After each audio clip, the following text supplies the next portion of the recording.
Welcome back. We are starting to see the early stages of the altcoin season beginning, starting here with Ergo, one AI crypto that is now going all in on AI. We're going to be discussing all of that, all of the price increases that I'm seeing in these markets. And again, I believe now that we are in April, May of 2025, in Q2, about to hit Q3 very soon. Altcoin season is underway. This is very in line with previous cycles and even this cycle, right? What happened in 2024 mid-year was basically the peak of the market. If you go back to 2021 mid-year was the peak of the market for many altcoins that never retouched their all-time record high after May of 2021. That was around the same time that Elon Musk was going on Saturday Night Live and everybody was anticipating a $1 Dogecoin. Yeah, that was the top of the market. Granted, some other coins peaked later on in the year in September, October, November of 2021. But for many altcoins and really just generally in the market, mid 2021 was the peak. And if you remember back then, in mid 2021, Vitalik Buterin, it was around this time, maybe in 2021, before that peak, Vitalik Buterin, the founder of Ethereum, he even said, the bubbles already popped. And then we hit the top of the market maybe a month or two later. And then I was like, I don't know if Vitalik was correct. He was. The macro bubble popped. And we saw most of the cryptos doing exponential parabolic growth in the beginning of 2021.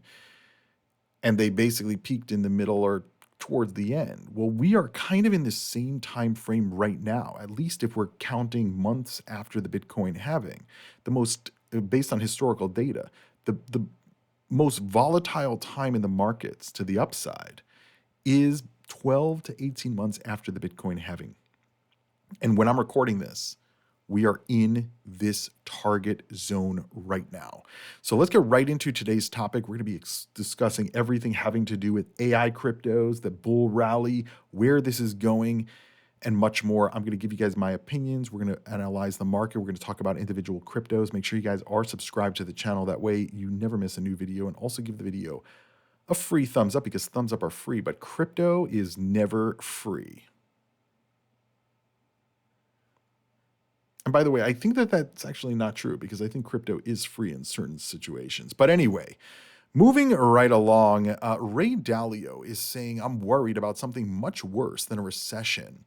We have something that is much more profound. We have a breaking down of the monetary order. This is very important, in my view, to understand really what's happening in a geopolitical and geoeconomic sense, meaning a global economic or global market standpoint. And so we're going to hear what he actually has to say. He said this in, I believe, April of 2025.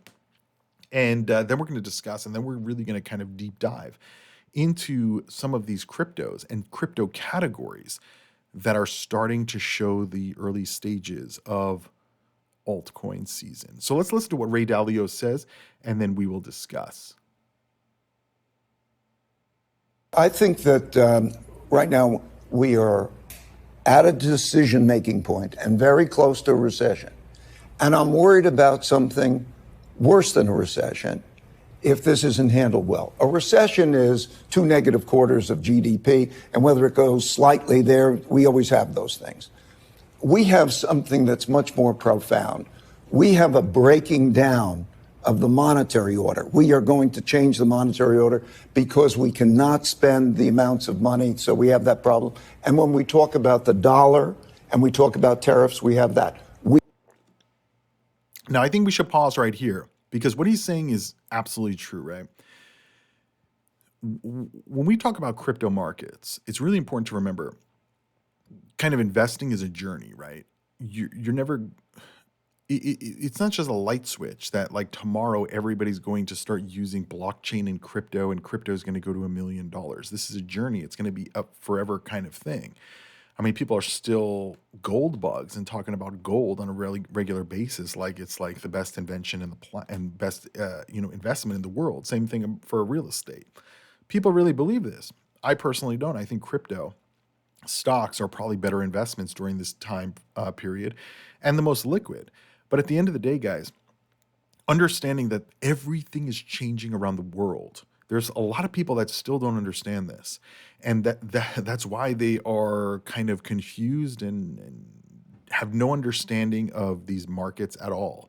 And when we understand what inflation has done, what the money printing did during 2020 and 2021, how this is impacting. Remember, some people never changed their view, never changed their job, never changed their understanding of these markets or of what they were making, right? If you're making $50,000 a year now and you were making $50,000 a year in 2019, you're making less now than you were in 2019, significantly less, because you're paying more and the dollar's devalued. And if you have nothing else to hedge against it, that's a problem. If you don't have a retirement fund, that's a problem. And so everything is changing in the US, around the world, right? I was talking to somebody about retirement the other day, and they don't have a lot in retirement. They're like, I grew up, just thinking, there's going to be a pension or that, I'm going to get a 401k. And because that's what our parents' generation and their parents' generation, they didn't really have to worry about it because things were set up for them. And even to today, people are set up and they're fighting, for instance, I'm not saying Social Security is a bad thing. I actually do think that it's a good thing, especially supplemental, but people are fighting for it like this is your retirement fund, and it's not. It never was meant to be. It was supposed to be meant as a supplemental fund, maybe years and years ago when it first was created, but today it's not that way.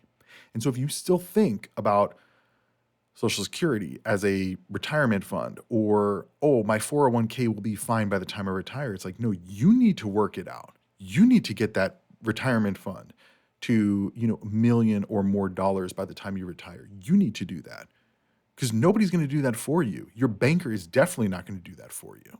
You have to. And there's a lot of people, majority of people, no idea. No idea. They just think that one day my retirement account will just show up $3 million because that's what their parents had, where they didn't have to worry about it. They could just put their money in mutual funds, and by the time they retired, they're worth 10 million bucks. But that doesn't happen anymore, at least at the scale that it did. Anyway, and that, by the way, that's at a micro scale. When you're thinking about macro scale, which is what Ray Dalio was talking about, everything has changed, right? I mean, countries are no longer using the dollar that have always used the dollar, and they're not going back. That's the problem. Once they de-dollarize, very hard to re-dollarize. And so we have to slow down the de-dollarization and slow down the debt and the printing of the money. That's what Ray Dalio is saying here. And by the way, imagine we didn't have this administration who was so open and about basically the dollar de-dollarization occurring and that we need to fix that. This would be an accelerated thing. Anyway, let's continue listening in. We are having profound changes in our domestic order, how ruling is existing, and we're having profound changes in the world order. Such times are very much like the 1930s. I've studied history, and this repeats over and over again. So if you take tariffs, if you take debt, if you take the rising power challenging the existing power, if you take those factors and look at the factors, those changes in the orders, the systems, are very, very disruptive. How that's handled could produce something that is much worse than a recession. I think that... And again, he's talking at a very macro scale, but, this is not just at a macro scale. This is at a micro scale as well, where everything is changing and there's still people who believe that it's not, or they're fighting the change. And regardless of what they're fighting, like the change is still occurring. And so, I look at it like, well, you can be against the change or you can be with the change, but either way, the change is going to occur. So how, as an investor, can we be right on top of this? Well, right now, I personally believe that we are in a changing crypto market, right? We're in the transition point from bull run to banana zone bull run, potentially. What follows Banana Zone Bull Run is a bear market. We're not at the bear market, I don't think, just yet. Again, these are just my opinions. I could be wrong, but we're getting close, right? So, understanding we're getting close, we have to understand what that means. It means the market's probably going to keep going up, but there's a lot of things that could potentially bring the market down. Some of what Ray Dalio is saying here, some of what some of the bankers are saying with the bond market, and that there's going to be stresses with the debt situation. Who knows? We'll see. But also in crypto, there's a lot of things going on. FTX is unlocking about 200,000 Solana, worth approximately $21 million from their staking account. We know whenever there's major unlocks occurring in these different cryptos, this could have a major impact on the price. But is it going to? I don't know. I mean, I think as we've discussed extensively on this channel, Solana is already down 50% from its all-time record high. I think Solana's run, at least for now, is kind of over. But where is the money flowing? Remember what I say. When the major cryptos are dumping, the money is moving. So where is it moving? I do believe that we're going to start to see more Ethereum movement, in the near future. We'll talk about that in a little bit.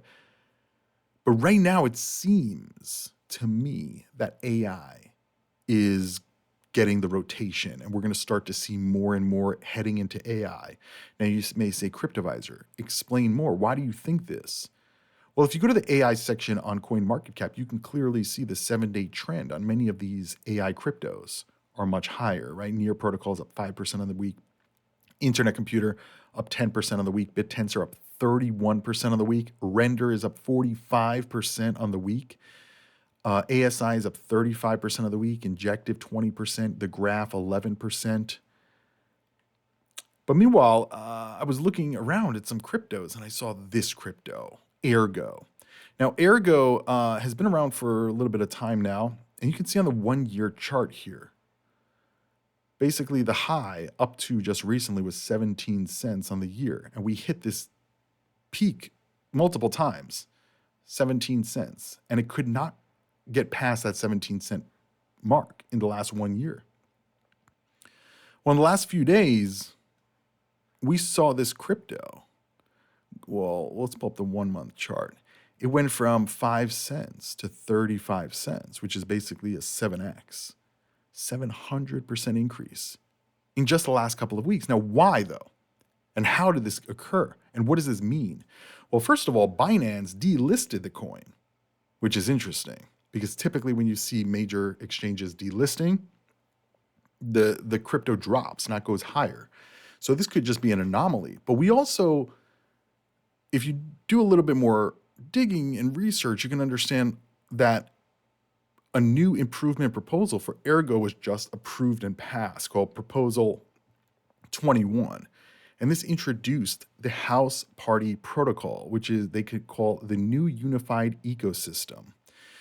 So where is it? I thought I pulled up their website, but I guess this is what I pulled up. So basically, Ergo is entering a new phase. They said after years of developing a blockchain platform tailored for enterprise use, the time has come to explore a broader, more inclusive path that positions it within a more expansive public blockchain space.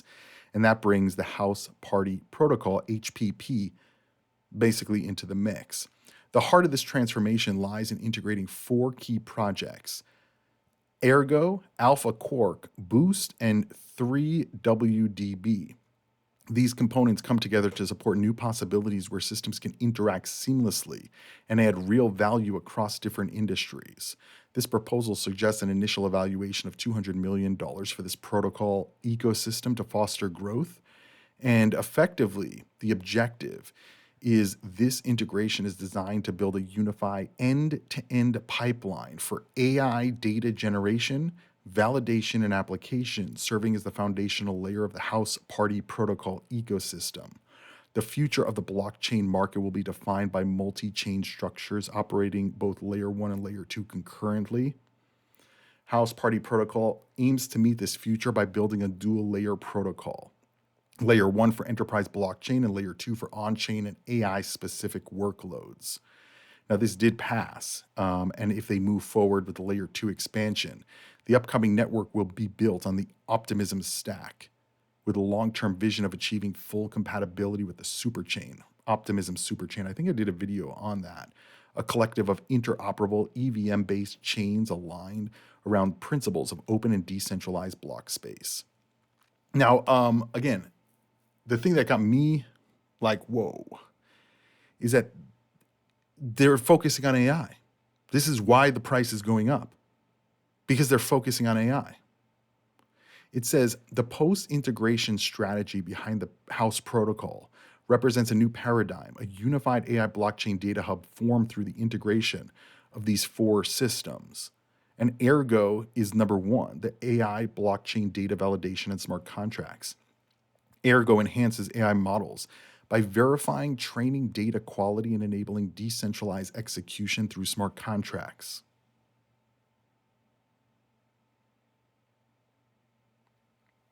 So as we talked about before, the AI narrative, this is huge, huge.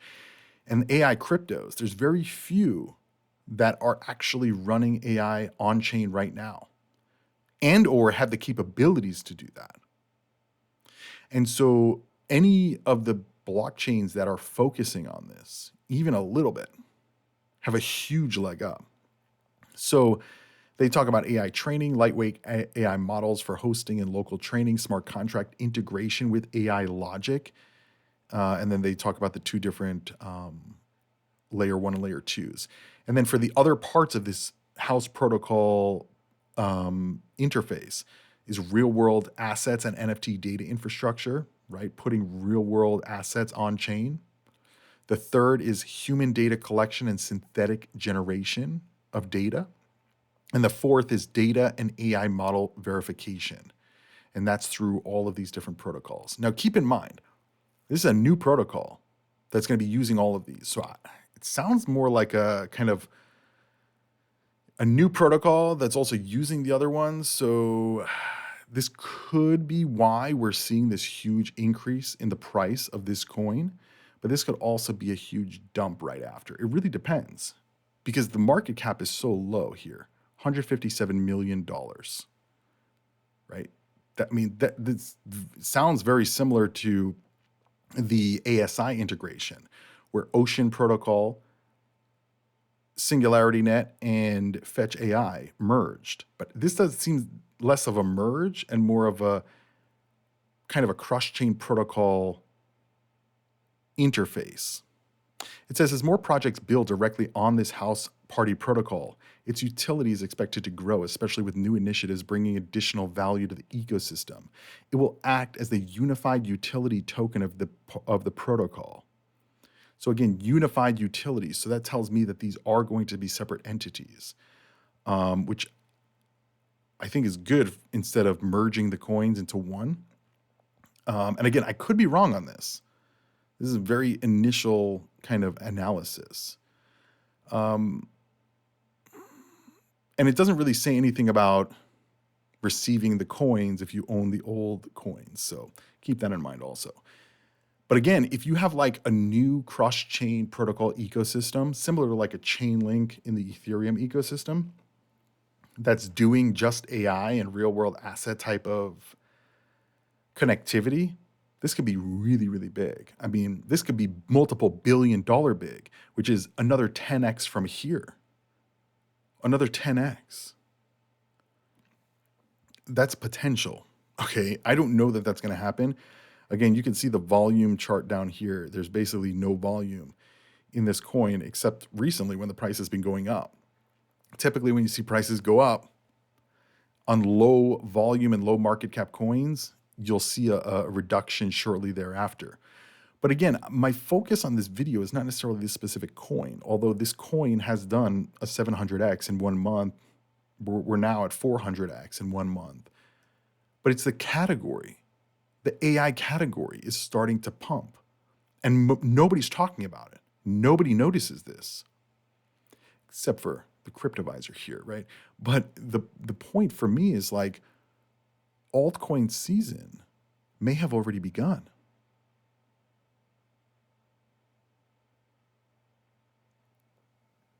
Now, the difference between this altcoin season and previous altcoin seasons, or the reason maybe nobody's talking about it, is because we have come down so significantly from the recent highs. I mean, Internet Computer was at $20 just about a year ago, or within the last year, I should say. Now it's down to $5. We're up 10% on the week, but nobody notices that because we're still down 75, 80% from the record high. Same thing with Render. Render's up 45%. I mean, this is big numbers, but that's big difference from $10 that it was earlier, or last year, I should say. And this is going for all the AI coins. But in my view, like, you can see the data right here. It seems like all the AI coins are really starting to pick up. And all it takes is one day, one announcement, one integration on one network, maybe not even in the crypto space. Maybe OpenAI goes and creates an IPO. Maybe they go public. That can create a frenzy in the AI space. But seeing the consistency here tells me that we are seeing rallies and that the altcoin season has begun. But what else does this mean? And what else can we use to identify whether altcoin season has begun? And by the way, here's a roadmap of Ergo if you guys want to just pause the video. They're talking about Q3 to deploy this new house party protocol. So we'll see if this actually occurs by then or if this is just hype. But again, this is kind of in line with my view that we're going to have another rally in the middle of 2025, and we're approaching that time frame right now. But what other ecosystems or what other categories of crypto should we be looking at? Well, I just saw this the other day. It says crypto gaming and gambling ads are the most expensive for onboarding users. Crypto gaming and gambling campaigns are the most expensive way to acquire users with existing crypto wallets, ranking the highest in cost among all sectors of the crypto industry. According to Web3 marketing firm, they said gaming and gambling campaigns are the most expensive, with a medium price of $874 and a lower quartile of $340. Basically said that this is very high. But they also told Cointelegraph that their analysis data show that users with a wallet are more likely to convert to crypto products. They said that the high cost to return ratio of crypto gaming and gambling might be due to the higher churn or changes, right? Speculative behavior and intense competition. He said, if Web3 gaming is truly inevitable, we need to find a more powerful UA engine to make it as sustainable as in Web2. Now, before we get to the Axie Infinity co-founders' comments, this is something to really keep in mind, because in the previous cycle, AI gaming was huge. Or I should say crypto gaming was huge, not AI gaming. Crypto gaming was huge. And everybody was talking about the gaming sector. And even this cycle, a lot of people believe that the gaming sector was going to do well, and we have not really seen that in any of the major gaming cryptos. We have seen downtrend, not uptrend, and most have not even hit their record all-time high. Gala Games, huge in the last cycle. Sandbox, huge in the last cycle. I just did a video on Sandbox the other day. Worst performing video on my channel recently. Decentraland, Axie Infinity. And we were told all of these ecosystems, millions of people around the world use these ecosystems and play the games, which was not true. It was false. And even if you look at like Axie Infinity, during the bear market, Axie Infinity had something like, a few hundred, I think, active users a day. Like, this is nothing compared to like a Grand Theft Auto or a, World of Warcraft or this or that, right? Millions and millions of people playing around the world, all of these games. This is a huge reason for that. I would imagine that getting these people to convert to playing your specific game, which is an on-chain game, is very, very difficult. Very difficult. I would imagine it's going to take years. And so I don't know that we're going to see a gaming run this cycle. The Axie Infinity co-founder said in a post on X that periods of high CPW, which are basically the cost per ad, are a good time to experiment, saying create new games and product lines, consolidate our market share, and get ready for the next market expansion. Know when it's a coiling phase, know when it's time to explode. Meanwhile, DeFi and CeFi campaigns have it a lot easier with attracting new users. DeFi and CeFi centralized finance campaigns are the most cost efficient, with a median price of $2.79 and a lower quartile of just 10 cents. Remember, it's $10 with a medium quartile of $3 for the crypto gaming. And so Axie Infinity saying, "Oh yeah, it's super easy to onboard people." Like, come on.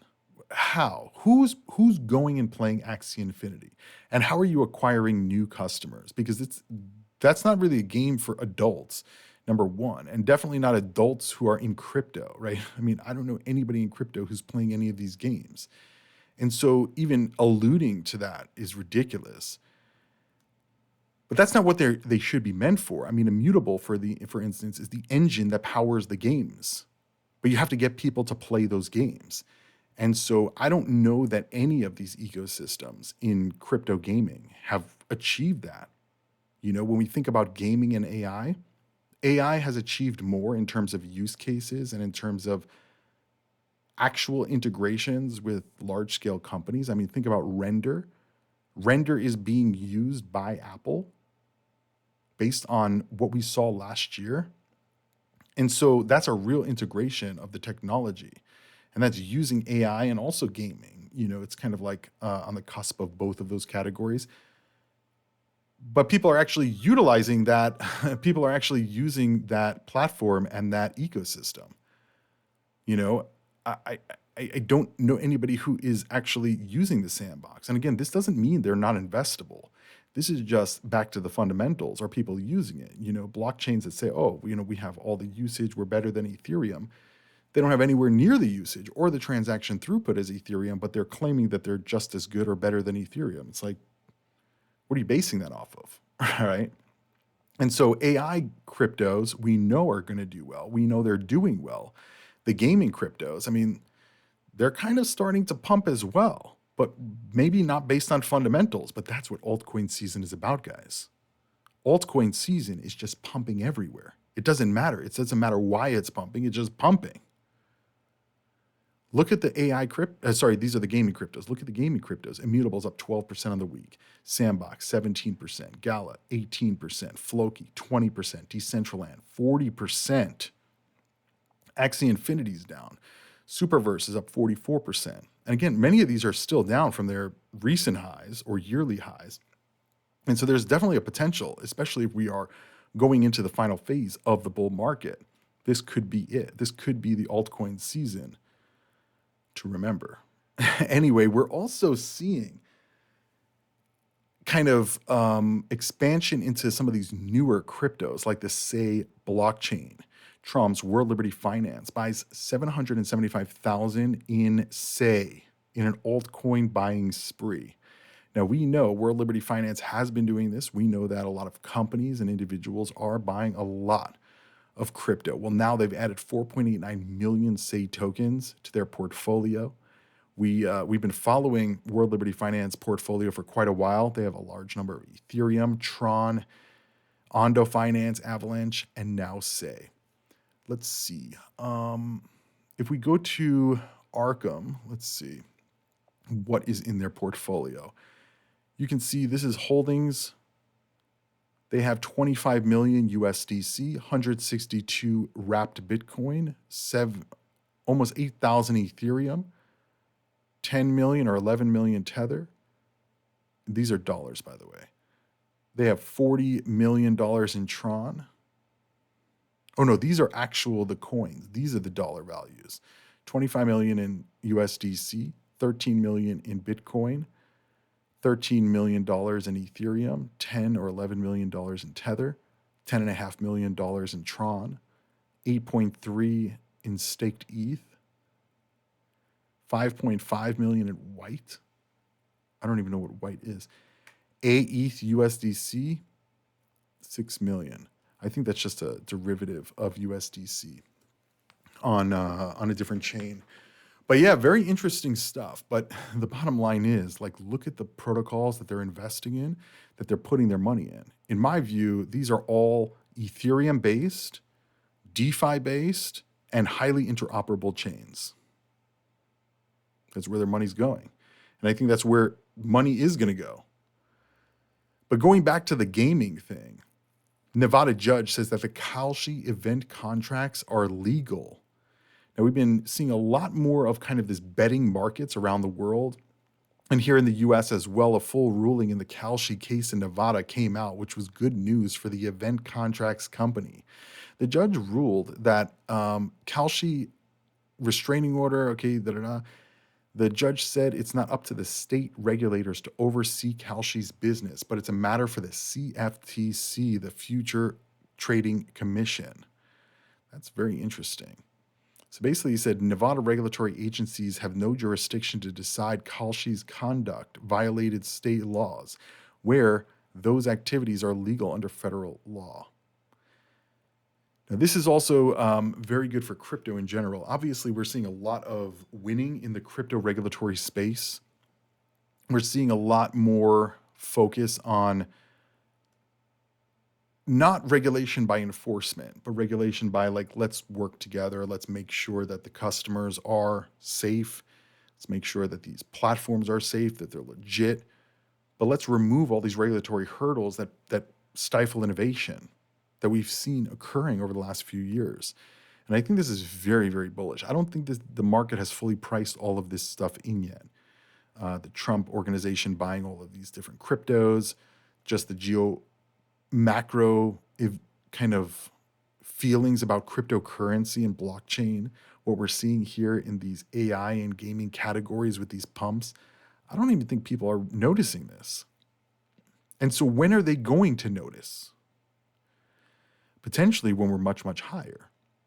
And again, that is how you know we are in the midst of the bull market, right? We've already gone up 30, 40, 50% in some of these cryptos, and nobody's talking about it. Everyone's still super bearish or just not paying attention. Not you guys. Not you guys. And for that, I think you guys should at least give the video a free thumbs up if you haven't already done so.